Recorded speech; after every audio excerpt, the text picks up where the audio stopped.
Hey, everybody, in this episode of the Legends of Tomorrow After Show, we're breaking down Season 3, Episode 15, Necromancing the Stone. Make sure you have your favorite alcoholic drink of choice close at hand because you're going to be drinking a lot of it through the course of this episode. Let's do it. You're tuning into the destination for TV superfan discussion, AfterBuzz TV. And now, let the buzz begin.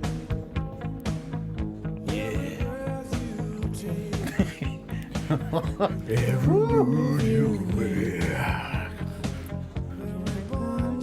will never not think of Dave Child whenever I hear this song. Ladies and gentlemen, welcome to the Legends of Tomorrow After Show right here on AfterBuzz TV, breaking down every episode of Season 3 of Legends of Tomorrow, airing Monday nights at 8 o'clock. I'm one of your hosts, Frank Moran. I'm Dave Child. I'm Lex Michael. And I'm Lacretia Lyon, guys. And of course, folks, like us on Facebook. Give us those 5 stars on iTunes. Subscribe to the YouTube channel. Give it a thumbs up while you're there. And Lucretia's got her computer open, which means the chat is up and running. So feel free to hop in and share your thoughts about the show in general or this episode your feelings in particular. That's right. What are your thoughts? What are your thoughts? Shut up, Frank. Tell us your feelings. Now, folks, we're going to learn and love and laugh a lot through the course of this episode. We're going to do a lot. But if that's something that you're interested in other than Legends of Tomorrow, we have got a podcast just for you, and that's the Conversations with Maria Menounos podcast edition, currently dropped on iTunes right now. So Conversations with Maria Menounos, created by our AfterBuzz TV founder. Every week they're going to have celebrity and influencer interviews talking about health, wellness, family, fitness, everything you need to know to be a better person in life. So go to iTunes and subscribe to Conversations with Maria Menounos for free. And when you do, tell her it was the ABTV crew, Legends of Tomorrow, that got you there. Because we're not heroes. We're not misfits. We're outcasts. Yeah. We're legends. We're legends. That's right. Yep. Legends of That's Tomorrow. us. Legends of Tomorrow. You can check that out on iTunes. But Conversations with Maria Menounos podcast edition. Check it out. What are you waiting for? Be a better person. That's right. So let's before we dive into the episode in particular, what everybody think? Let's start it early. John Constantine was back. Yeah. Yes. And also, it seems like for good. Yeah. We'll get to that in a little bit. All right. Bearing the lead, just all the way under the I mound. mean, it is the news and gossip of the time. Yeah. But all in due time, Dave. All right. Never mind. What do I know? Yeah. I liked. This was a Avalance. I guess that's the ship name. Heavy episode, and I like that. I thought they did a good job of like, kind of working with this relationship. I got real scared about Ava's if she was going to survive this episode, and I'm glad to see that she did. So, but I like the relationship stuff, and I thought they built off of it well. And we got to see Sara gothed out. Yeah. It was like Zombie had a crossover. But yeah, I'll second that. I like the relationship stuff a lot, and not just obviously between the two characters that we've been shipping for a couple of months now, but also just all of the little moments between all the characters. Like, this was an episode of moments for me. Those are the things that leapt out to me the most as I was watching, and those are the things that are still bouncing around my head the most. It's just little quick, like, one-line exchanges. Yeah.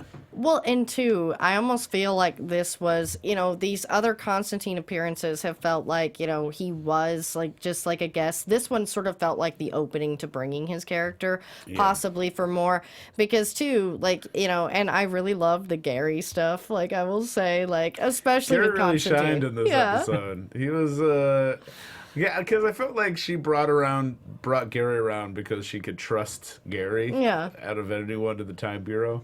And also, like, no one will believe him if he starts talking. Yeah, and Cartier Walker brings up, is Constantine bisexual? Yes, he is in the comics. And I like how they've kind of shown this on Legends, because he did make a comment about Leo, his last appearance. But yeah, him kissing Gary was so cute. And Gary liked it. He did.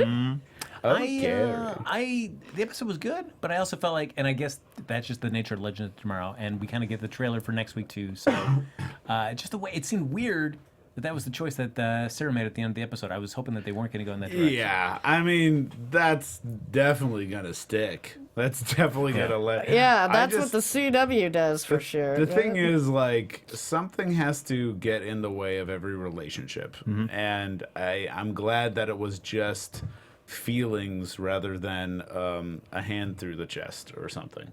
You know, because they were leading towards, oh, is Sara gonna kill Ava somehow? Or are they gonna do something? And I would have hated that. It's too. If they were gonna do something like that at any point in the relationship between these two characters, I feel like it's way too early. Too early. Way too early, and it wouldn't have meant anywhere near what I think it would mean. It would need to have meant to feel justified. Yeah, I could have used a couple more episodes with them actually as a couple. Like, At it didn't have minimum, yeah. Because we just got this one. We had their first date, and now they're full on like couple material. We got to see Sarah's bedroom, which is Yeah. something that our audience, at the very least, has been clamoring for now for several weeks. The audience or just us? It might just be us. I don't know. No. Yeah, they were really into like wanting to see the morning after, and we at least got that in this episode, only to Yeah. have our hopes dashed. But I feel like this will stick maybe for an episode. Yeah. I do Yeah. feel though, like as happy as I was to see the two of them like having this very intimate, romantic, like private moments that we don't always get to see on this show, I do feel robbed that we didn't get to see the other exciting bedroom moment that was alluded to, in which Wally discovers McRory naked and then at super speed has to figure out how to dress him, not just what to dress him in, but also the mechanics of dressing a naked Heatwave. I love that the hot lesbians, Lex is like, that was great, but we needed to see Rory naked. It's not even seeing Rory naked because it's a CW. You're not going to show Dominic Purcell's business on the CW. It's more just to see the look on Wally's face as he processes what fate has now befallen him. Also, Wally, don't just go into someone's room Yeah. and take them. Why do speedsters feel like they could just lay their hands on you at all times? I'm wondering, was he? Yeah, I just- mean, Iris molested Caitlin, if we're going with that. Like on the Yeah. last Flash, she just They switched changed clothes with her. That meant in Super Speed, there was Yeah. a moment where someone was just like, That's okay. right. Doo-doo-doo. And we know what Super Speed looks like. It's not like fast for the person running it. It was a very slow taking off clothes. That's why I really enjoyed Wally's, just to give that slow moment of just realizing there's mixed junk. Also- mixed junk, Yeah. mixed junk.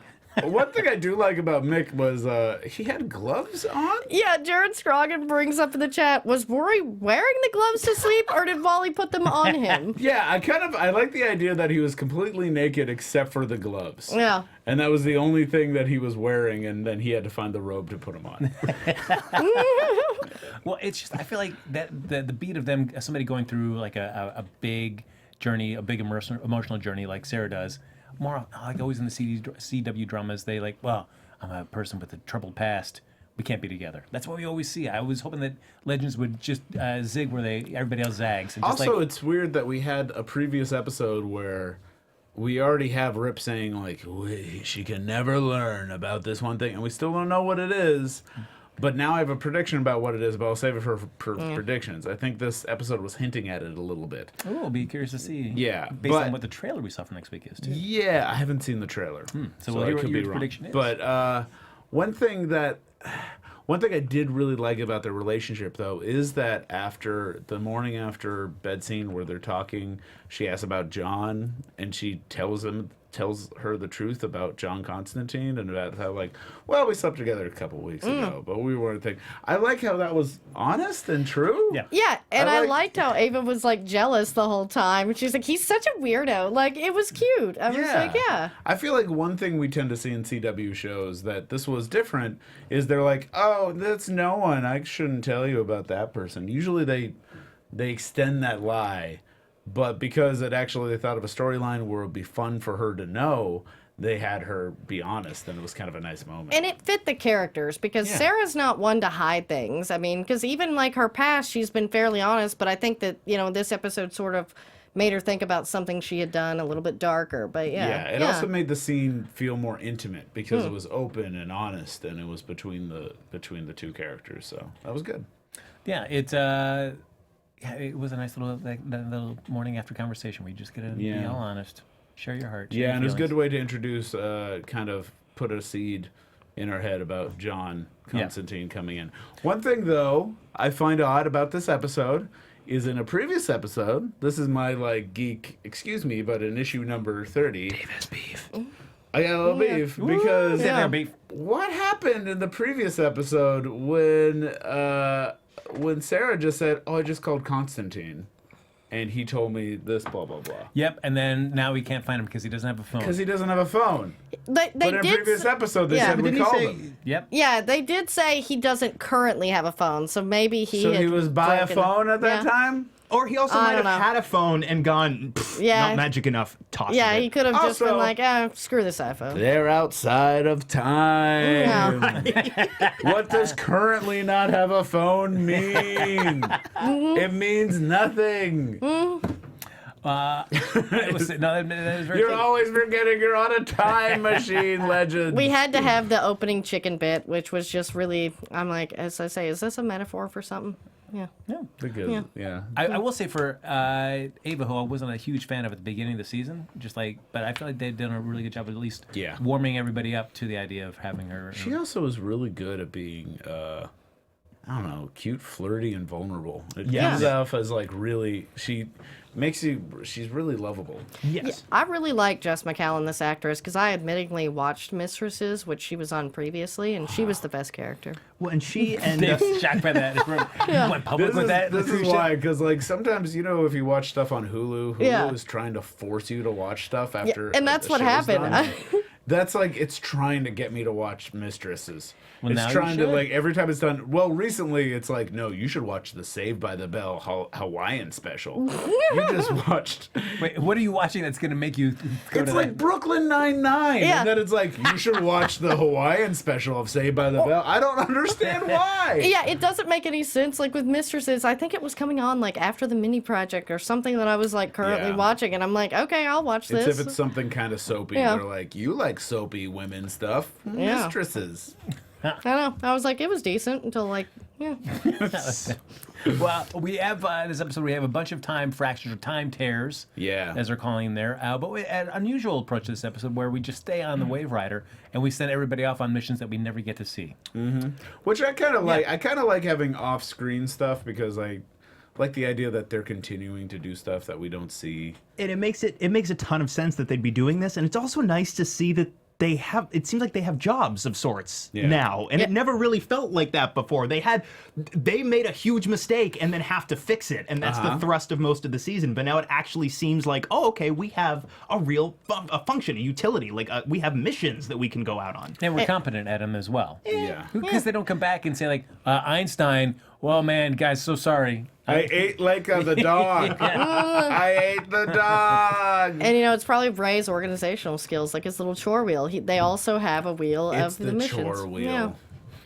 And I noticed it a little bit, but you brought it up last week too about good old Brandon Ralph's Silver Streaks and shit. Every time he comes on, it's all I can see. Yeah. This is salt and pepper. That's right. It's just coming through. It's so sexy, though, I will say. I love the new addition to Ray's hair. Yeah. When did this though? This was got to be the last handful of weeks, because I don't remember seeing this like in the season premiere. Someone has stopped dyeing their hair. I feel like it is like right after Crisis on Earth X. I feel like it's sort of to make him seem a little bit older now that we don't have Stein, maybe. Oh, interesting. Because I didn't notice it till after that. And maybe like Ray's just getting stressed out, man. Like after They're Stein like, we is gone. lost one gray hair. We need to get someone who's gonna have gray hair this time. Yeah. Next season, he's going to be full gray. That's Well, it. this episode they tried to have Sara be full gray, That's Yeah. right. and Well, we get into where we saw the great container for such valuable pieces that they need to keep away from Malice. These totems, very easy to listen, get back I in. think you're not bothered by the container as much as the display of the container. You want like a nice little shelf or something. Yeah. Or like they're in a secured area. Like it's to walk into just one big room. They're in the box. Well, yeah, but let's have to put the box inside a bigger box and then close that door and lock it up. All right, Al Gore. Because it feels like all those totems are scattered all over the place. We've got Ray working on the fire totem. The earth totem is somewhere else on the ship, and then you've got the death totem somewhere Right. else on the ship too. They're all not near each other at all. Yeah, and they also have that. There's that secret room of Rips that has all the like weapons and stuff in it. Can't they put it in there? That makes more sense. As we've learned, the safest location on that entire ship is in Mick's room, where he's keeping his Yeah. manuscript. Yeah. Yeah, where you will die. That's true. Which, by the way, you got to give it up for Wally for going into his room and pulling. Or wait, didn't we Pulling him establish that out. the death trap was in like some type of utility yeah, closet? it Yeah. was. Although, It's hard didn't to we tell. also establish that it's totally possible Mick sleeps in a utility closet? Yes. Yeah. That's Yes. very true. We haven't seen his room yet. That's all very true. We can cross 2 off. We just have several more to go. Yeah. So everybody goes on their missions, but Sara, of course, is called by the death totem and puts it on. She wants that death. Yeah, bad things happen. She gets taken over by Malice, using that to exploit it. Because we find out the 6th totem were big fans of Malice, as the other 5 Big fans. Yeah. were didn't like him messing around. Yeah, and also, well, it makes sense that I like the idea that there are totems that are attracted to certain people and they're called to certain people.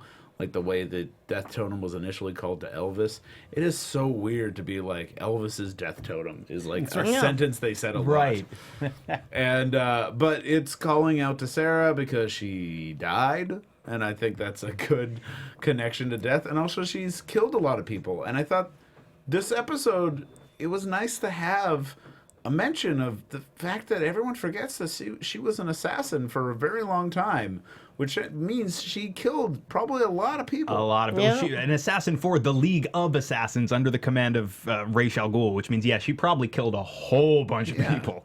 Also, one good thing about this episode I liked was she's haunted by this little girl, and we do not know who the little girl is. I don't think we've ever met her before. No.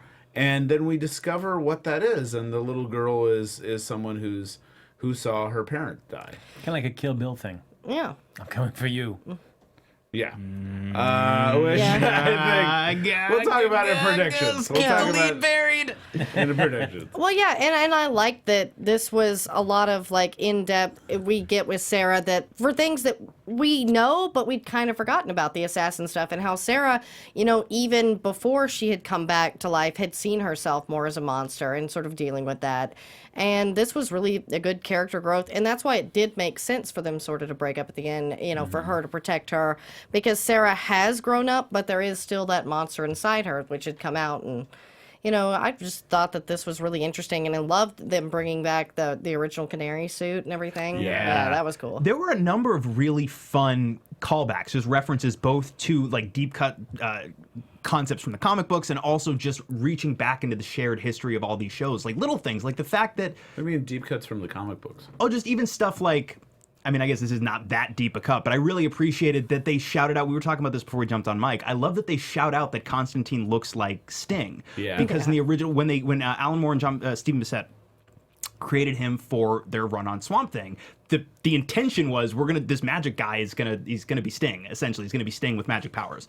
Stuff like that was fun, but also more subtle things like the fact that unless I missed it somewhere else, Wally's the only one that still calls Mick Heatwave, which I think is really interesting. I think that's really fun. And it's like, it's not a consequential thing, but they all really got to know him as Mick. Like, yeah, we know you're Heatwave, you burn things, but like no one calls him that. Everyone calls him Mick. But Yeah. Wally doesn't know Mick like they do. He knows him from the world of the Flash, so Yeah. he calls him Heatwave. Stuff like that I think is fun. Oh, that's cool. Yeah. Or the one other one was it's explaining to Wally what the plan would be, like what happens if Malice gets out of his time prison and what happens to reality.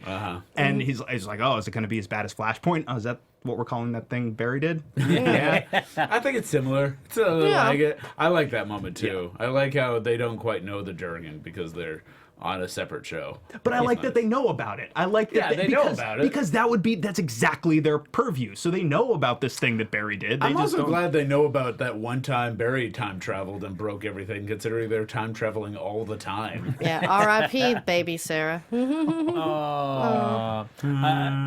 So of course, Sara, when she gets taken over, puts it establishes the Nostromo protocol, which I like that. That was cute. On the Wave Rider, and shuts everything down, turns everything off. Now, explain the Nostromo From reference. Alien. Of course. Of course. Of course. Of I just course. want to make sure we don't gloss over that. You know, It's like, I don't- "Get we don't- Nostromo, everyone gets it. Anyways. I don't need to talk down to our audience, Dave. You I'm gotta talking say, like, as we all know, Yeah. it's from Alien. I was like 95% sure that it was from Alien, but I didn't realize it until you said Nostromo. I was like, wait a second. Oh, that's yeah. from Alien. Yeah. Yeah. Then hear it in the actual episode. The one thing, my little mini beef, and I guess it's just the nature. It's the nature of these serialized shows where you have actors under contract. But once you have somebody turn evil and they want to start eliminating the rest of the crew, they only subdue them. They never really kill them.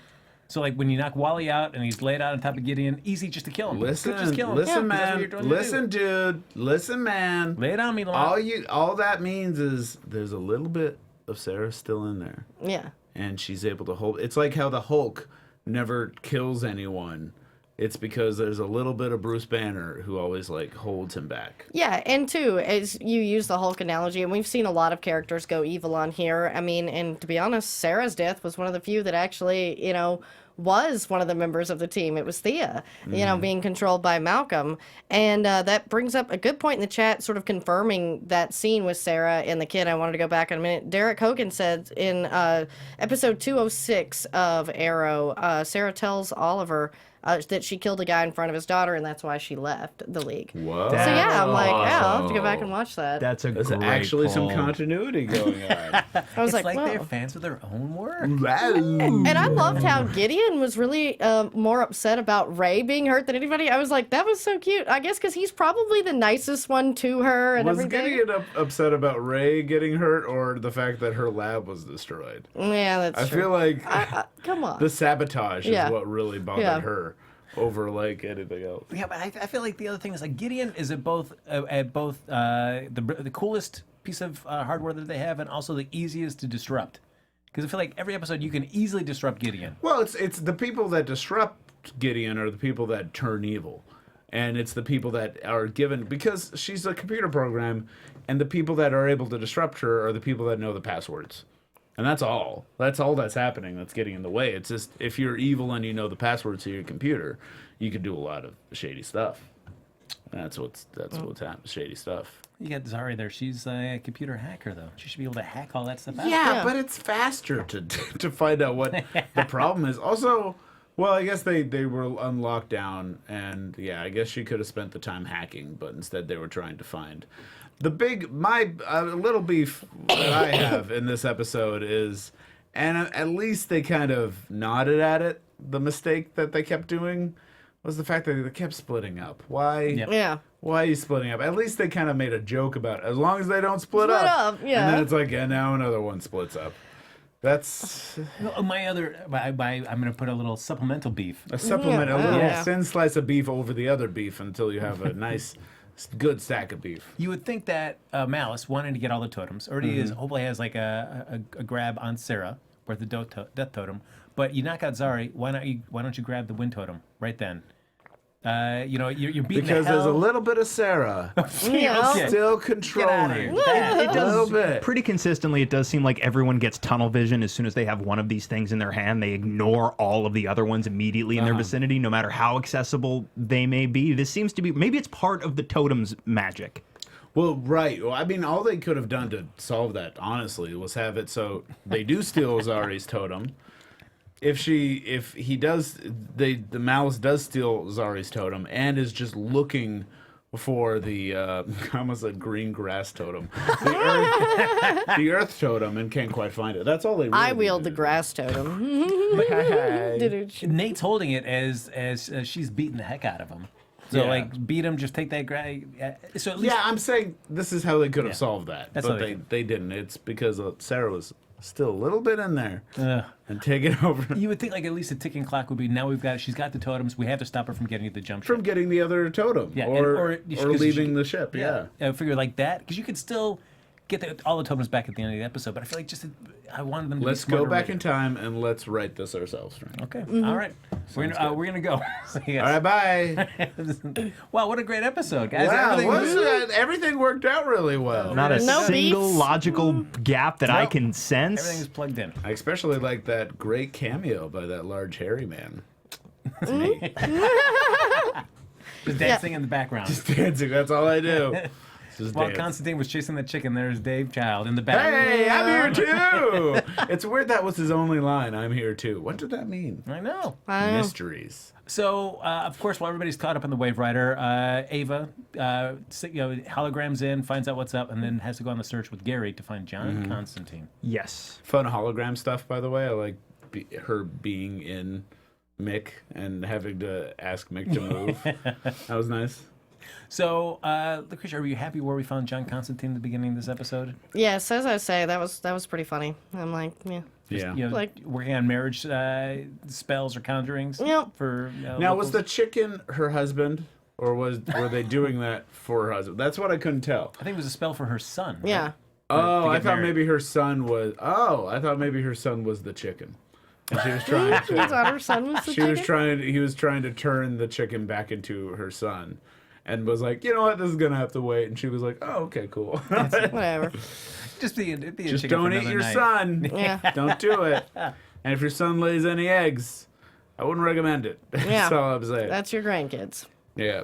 But That just got weird. I do like Constantine's dynamic in this, where Yeah. it's just you know he's Yeah. upfront. It's like, yeah, hey, no, Sarah, she's a damaged woman, but she's worth fighting for. I also like it's okay, I have a psychic connection to Sarah because we've slept together. And then Ava was like, I also have a better psychic connection. I liked how Gary too uncomfortably pointed out, "Oh, y'all both have had sex with Sarah." Like it was seems just so like, excited about it. he was so Gary. happy. It's like we're all friends now. Yeah. I like that there was a Doctor Who joke. What was the Doctor Who show? He says Yeah. Constantine says something about like I forget exactly how he sets it up, but he's like, oh, blah blah blah. If I did this, I'd be just like that Doctor something. Dr. Bloody whoever. Whoever. Like, yeah. And they go, Gary and Ava both go, who? Yeah. And he goes, exactly. Oh, I didn't even catch that. Yeah. I wasn't paying attention to this episode at all. But I like that a lot because what it suggests is that Doctor Who is very much a thing, an intellectual property that exists in this universe, and they know about it, and apparently it's never once come up how similar their adventures are to that of the Doctor. I also like the idea that Rip is actually just been in Doctor Who, and that there is no actor. It's just Rip, and he's just spent because he spent time like being a director. Yeah, exactly. I hope that we get an episode where it is just like, okay, well, this is what Rip's been doing whenever he's gone, is he's just being Doctor Who. I've got the acting bug. Yeah. I've got it. Oh, so Holly Lockhart in the chat also is pointing out the Bebo socks, Yeah. which is That great, Gary had. and I profoundly enjoy how much Bebo seems to have seeped into the DNA of this entire universe. Bebo is now the glue of the CW superhero. Bebo is Yeah. he's the Phil Coulson of the CW DC universe. yeah. Brings them all together. The one thing with Constantine, I had a great point, and it now just escaped my noggin there. So we're not even dwell about that. Yeah, he's Oh, British. the one thing I like is because Gary goes on this long tale about his Dungeons and Dragons. Yes, stuff. I Oh, love yeah, that. And yeah. then Constantine is like, nope, you finish this story. No, we want to hear it all. Yeah. I was like, oh, I was not expecting that choice. I like that. I liked it too because like I feel like with me it's like I want to listen to you talk so maybe I can start thinking about it in the way, and then of course that's when he figures it out and kisses him. He's like, all right, like, you know, maybe think about this. Yeah, it was a nice being like, Yeah. you've got wisdom, Gary. Yeah. You've got wisdom. And I also like the idea that maybe he sees a magic in Gary Yes. that we He's don't. a 9th level warlock. Yeah, it's like, oh, Dungeons and Dragons don't count, but maybe it's actually there, which is why the episode ends with Constantine playing Dungeons and Dragons That was with so Gary. cute. Maybe he actually has some magic abilities. I don't know. I was impressed. I was like, oh, all right. I was not expecting. I'd watch an episode of Legends where it end with John Constantine playing D&D. I know. D&D. I was really excited for that. I don't really play D&D, but I do love when it's brought up in things like that. Especially this like John Constantine, who's supposed to be this cool guy, you know, wanting to play D&D with Gary. I'm like, this is kind of sweet. It's like, yeah. Oh, if you gotta lay back and you know have fun, D&D is a good thing to do. That's true. The one thing is, so while Sara is in Malice's realm, she does meet an apparition, or if it is really the real version of Norah. Somehow talking to her like, hey, you know, just give into this. Forget about your evil. You know, just accept it and just be on our team. Well, you got to remember last time we saw her, she was being taken over by Malice as well. Yeah. She was Right, getting like that, the like black lines on her face and stuff. And it was interesting because she says, I'm still mad at Oliver for killing my father, which understandably your father gets killed. That's terrible. But I also feel like nobody brings up to the point, like, your father was also a terrible man. And as a child, you may not be realize that because he's keeping some of that away from you. But you're an adult with the capability to travel through time that nobody is like, that she hasn't looked into her father, or nobody else has presented her information about how Well, evil her father was. What she was saying was, even while she was young and a little girl, she was still damaged and had a darkness in her because she witnessed her dad being killed in front of her. I think that's what she was saying. Yeah, that was pretty dark. But... Yeah, but also the fact that her father was not like this altruistic guy that was like, oh my gosh, he was so brutally killed down. Still, your dad died in front of you. Understandable. It's very but also complicated. That usually creates superheroes. I mean, Arrow, Flash. I Or mean, supervillains. yeah. But if you found out, certainly you see your dad get killed in front of you, a terrible thing for sure. But if you then later find out that your dad was this monster who had a plan of destroying, No, man. I don't it's think not that's reasoning gonna, like that. It's not going to make it easier to get over him being killed. That's going to make Still it your so much dad. harder to process everything because not only did you witness this horrifically scarring, traumatic thing, also your dad was like the Antichrist on top of it, and you never knew. It's not like, oh, it's good that he's dead then. That's not how your mind works. No, like, be how mine would work. oh wow, Frank. It would. You are not. Are you a robot? I am, but you know I'm dead inside. Frank Yeah. killed both of his parents. They did. That's very Yes. true. Oh, Frank is And he Barbara admits there. it live Yeah. on the internet. But So- yeah, This is like a court of law. I'm no fine, matter right? how bad your dad is, like you still don't want to watch him die in front of you, and it honestly makes it more conflicting with the feelings and possible supervillains. You know, that's the difference between a hero and a villain. You are a sociopath. That's right. Great. I am. Yeah. Cool. You know, that's why Oliver got real dark after seeing his mom die, because she was pretty awful. Yeah. Yeah. She's just so one note about this. So, like, at least I heard. Get over it. You saw your dad die. I mean, her dad also came back to life, but Yeah. that doesn't make her. That doesn't make the scar go away. It's still there. It's still like a damage that you have to deal with. It's back. What are you crying about? Get over it. Like if a stranger was murdered in front of you, it would be jarring. I don't know about that. Speaking of parents being killed in front of people, can I do a prediction? Let's get to predictions. Yeah. I got a prediction.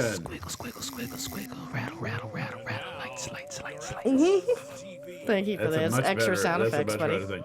So one thing that's interesting is that one thing. What did you think when we had that moment when we were talking about it? You want me to eat? Yeah, I'm yeah, go gonna ahead. eat your prediction. Because right it might off. I'm be gonna- different, but I want to see what you say. So, because I had this moment, because you said you had a theory about it, and then we sort of locked eyes at that moment. So, is Fell your in love. theory? that it's a demon, a dancing demon. No, something isn't right there.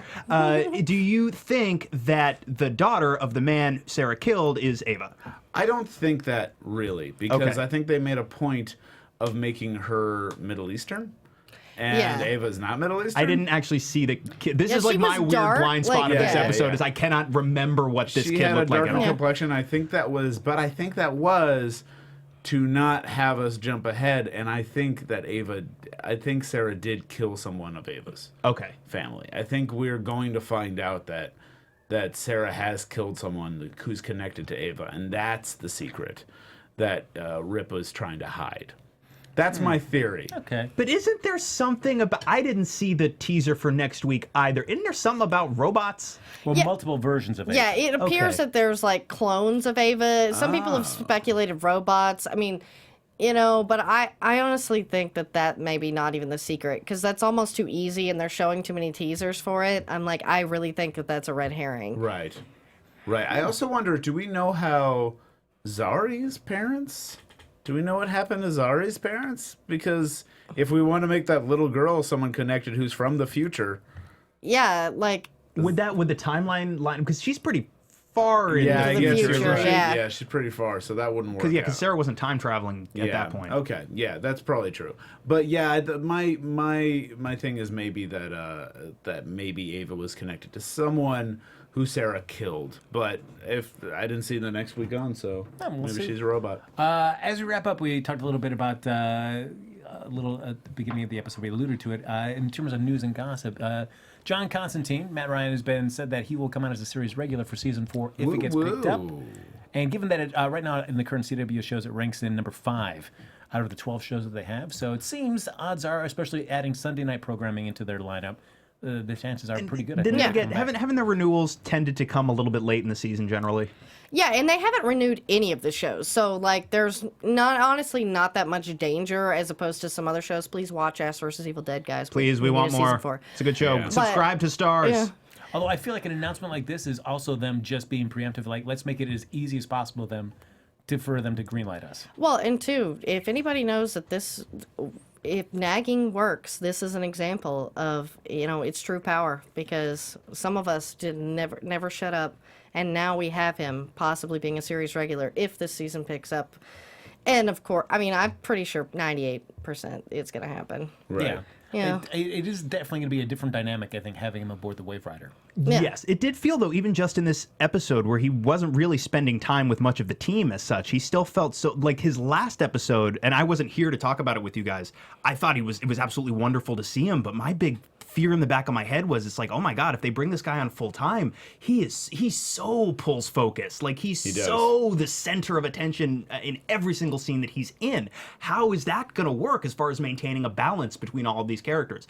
This episode, he felt to me, granted he only had to worry about really playing off of Ava and Gary, but he felt to me so much more settled and balanced as part of the ensemble. Well, what I'm wondering is if they make it so Ava Lance does stick around, if Ava is around and she's actually in a loving relationship with Ava, which I kind of hope they do, because I think too often they have a relationship and then they break it off. If they're in a loving relationship, we're going to miss our sexy bisexual sleeping through history. So bringing in Constantine, he's now the new sexy bisexual sleeping through history. And we can have a lot of fun with that. Yes. And that will be probably more of his stories. Well, and two, he just seems like a character that will fit well with opposite Mick, like kind of doing the bad boy thing like Snart, but also he can be, really helpful and kind of play opposite Ray like Mick does. Yeah. He just seems to really fit in. Yeah. It should be a nice addition. Things we'll talk about more as the series progresses, because he's going to be in the season finale for this season. If they do come back, as we all seem to think that they will, and John Constantine is a series regular, that means we are just ever so much closer to getting Swamp Thing on one of these shows.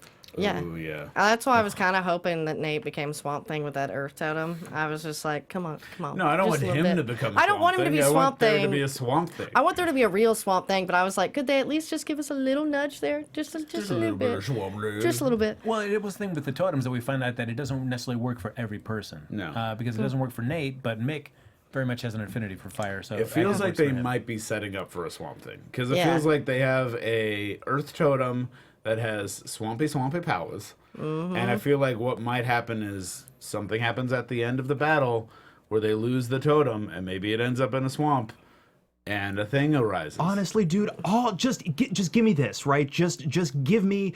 Constantine says something about we gotta figure out what to do. How can we use the totems that we have to trim the tables on Malice, whatever? Just give me a reference to we can use the Earth Totem to communicate with the Green. That's all I need. Yeah. You don't have to give me a swamp. You don't have to give me Swamp Thing this season. The Green. Just that. Seriously, please, guys, give me that. Just give me that much. And two, since we did get Constantine as a series regular, it's like, this could happen. They do listen to us, guys. This is true. It's only because of us. Yeah. That's right. Yeah, That's why. we make all the calls. And tomorrow. speaking of sleeping through history, Luna Malfoy 7 brings up Jonah Hex will also be in the finale. Could we have a Jonah Rip Constantine triangle? Just three dudes in brown coats just going at it with each other. Yeah. Some just brown coat Big action. pile of brown coats, and that's all we need to see. Yeah, we just see them hanging Yeah. in just a pile. We know what's happening next door. Well, we're going to go and I'll work on our slash fiction for this incredible three-way in preparation for the season finale. In the meantime, though, folks, thanks for watching the Legends of Tomorrow after show. Thanks, everybody, for hopping in the chat. Appreciate all your interest, your thoughts, your comments. But as always, folks, like us on Facebook. Give us those 5 stars on iTunes. Subscribe to the YouTube channel. Give it a thumbs up while you're there. And if you want to stay in touch with any of us after the show's over, Lacretia, where can they find you? Since I'm Lacretia Lyon, guys, you can always find me at LACRETIALYON anywhere on the internet, since there is only one. And I have 2 shows that I do on my own. It's The Red Room, which is my horror show that's on YouTube, iTunes, and a lot of other podcasting apps every Thursday. And every Tuesday, like today, I have Mrs. Brightside, which is audio only, can be found on all those podcast apps. I've had Dave Child on there, and feel free to tweet Frank and Lex on what they need to think the bright side of, so that they can join too. It's really going to happen. There seem to be some people that are genuinely concerned that I'm not going to do your show at any point. It is a 100%, unless I die, it is a 100% certainty that I will do your show. So if you're listening and you're afraid that it won't happen, I can't speak for Frank, though. Frank is notoriously expensive. Yeah. Right. His people play mean hardball. Yeah. True. My writer's long and it is extensive. It's so many things about the way you like your M&Ms. Anyway, I am Lex Michael. I am all over social media at the Lex Michael. I also do a podcast with Tari J. Miller called Missing Out, where we talk about art, media, culture, experiences, why some of these things resonate with us the way that they do, how they have shaped us. It is the retrospective that's introspective. We do short form episodes every Monday. We call it Missing Out Monday, little bite-sized bits of what we've been digging the past week. And our full episodes drop every Tuesday. This week, we are joined by Andrew Mena to talk about Monty Python and the Holy Grail. We hope you'll come check that out. We had a blast doing it. The show is wherever podcasts can be found: iTunes, Stitcher, Google Play, Podbean, and on Twitter at Missing Outcast. We love you. Come on. And I'm Dave Child. You can find me at mrdavechild or davechild.com, where you can go and see the music video I made for Darling Side with Chris Fleming, where I'm dancing in a very cold abandoned warehouse in Massachusetts. So watch that at davechild.com. Follow me on Twitter and Instagram at HappyGoJackie. I don't know if I'm going to be on any podcast that would want me as a guest. That doesn't speak well. But folks, we'll be back. We'll be back next Tuesday night. That's right. I'm going to get my days correct. Next Tuesday night, right here at 8 p.m. for another edition of the Legends of Tomorrow. I'm stroking as I'm saying this. Legends of Tomorrow after show right here on AfterBuzz TV. Does anybody smell? I'm stroking. Oh, I smell a copper. What's going on? Skit Swampy. Bye. From executive producers Maria Menounos, Kevin Undergaro, Phil Svitek, and the entire AfterBuzz TV staff, we would like to thank you for listening to the AfterBuzz TV network. To watch or listen to other after shows and post comments or questions, be sure to visit AfterBuzzTV.com. I'm Sir Richard Wentworth, and this has been a presentation of AfterBuzz TV.